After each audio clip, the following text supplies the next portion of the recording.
চোপড়া ব্লকে দাসপাড়া গ্রাম পঞ্চায়েতের চেতনাগঞ্জ এলাকায় মাটি চাপা পড়ে মৃত্যু 4 বালকের। 1.5 থেকে 2 ঘন্টা ধরে উদ্ধার কাজ চালিয়ে চোপড়া হাসপাতালে নিয়ে আসা হলো। চিকিৎসক 4 জন বালককে মৃত ঘোষণা করেন। প্রত্যেকের বয়স 4 থেকে 10 বছরের মধ্যে। জানা যায় চেতনাগঞ্জ এলাকায় একবারে বর্ডার সংলগ্ন ওই এলাকায় চলছিল হাইড্রেনের কাজ। সেখানেই বাচ্চারা খেলতে গিয়ে ওই বিপত্তি।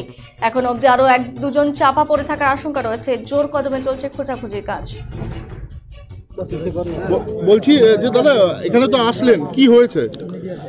ছোট ছোট বাচ্চারা দেখা গেল যে তারা মারা গিয়েছে, কি বলবেন?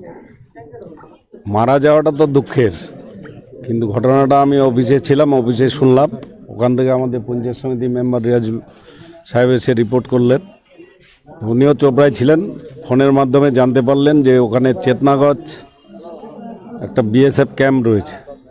সেটা হচ্ছে বর্ডার এলাকায়, একদিকে তো ফেন্সিং, বর্ডারের ওপারে হচ্ছে বাংলাদেশ সাইডে ফেন্স দেওয়া থাকে, ইন্ডিয়ান সাইডে ওদের কিছুটা জিরো লাইন যেটা বিএসএফ ল্যান্ড থাকে আর কি।